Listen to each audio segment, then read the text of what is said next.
plutôt fatigué. Après, c'est vrai que je ferai un bilan. Après, je vais essayer d'être positif. Je vais regarder devant moi. Là, cette année, c'est quand même une saison particulière. J'ai fait 3e au Championnat d'Europe. Là, pour la première fois de ma vie, je suis dans le carré final sur les mondes. Je sens que c'est totalement accessible. Je l'ai démontré sur les tournois. Là, je commence à le faire sur les championnats.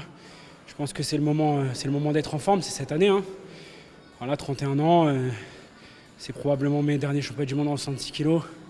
Donc j'essaye d'amortir le voyage. Ouais, je suis déçu parce qu'une breloque, dans le parcours d'un judoka de haut niveau, c'est exceptionnel. Donc c'est vrai que c'est dommage de louper cette médaille.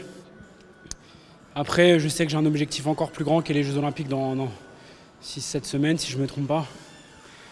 Je vais rentrer chez moi, je vais manger un peu, je vais faire quelques bisous à ma fille et puis me refaire la cerise et partir à Tokyo avec la même envie, avec des choses peut-être un peu plus peaufinées et ça va le faire. Pour me tenir comme ça à la caisse, c'est qu'il a vraiment un très très gros coffre. Donc concrètement, je savais que ça allait être un match compliqué. J'ai fait un match, on va dire, correct. Après, ça tourne pas de mon côté. Je pense que j'étais sur la bonne tactique. J'ai fait usage de mes COI. J'ai monté un petit peu la main, même si c'est pas forcément en termes de stratégie ce que j'avais décidé, mais je sentais qu'il baissait, donc c'est ce que j'ai fait aussi à un moment donné. Ça n'a pas payé, mais j'ai les jeux en ligne de mire. Il faut que je me refasse vite une petite santé et que je me reprépare. J'ai été, je pense, dans une très bonne condition physique, parce que c'est ce que j'avais mis l'accent là-dessus avec mon staff après la Turquie, parce que je me trouvais court physiquement.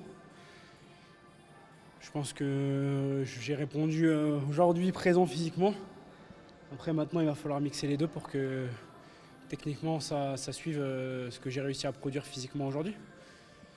Mais ouais, concrètement, c'est vrai que bon, j'aurais aimé aller encore plus loin dans ce carré final et pouvoir aller jouer une finale, une petite finale. C'est le rêve de tout judoka, je pense, de haut niveau qui s'entraîne quotidiennement. Honnêtement, moi, je me suis présenté ici, c'était pas une compète de préparation. Celui qui va vous dire qu'il est venu faire les championnats du monde pour se préparer aux Jeux Olympiques, excusez-moi de l'expression, c'est un petit peu un mytho. On voit bien, le plateau est très très relevé, il n'y a quasiment aucun mec qui a fait l'impasse. Voilà, sauf le Jap où ils ont le numéro 1 et 2. Voilà, concrètement, il n'y a quasiment personne qui a fait l'impasse parce que ça a une valeur extraordinaire d'être champion du monde. Et puis pour être champion du monde, il faut gagner parfois 7 matchs pour aller au bout. Donc c'est vraiment extraordinaire comme résultat. Donc oui, c'est dans ma prépa, mais je ne peux pas dire que ce n'était pas un objectif très important à mes yeux.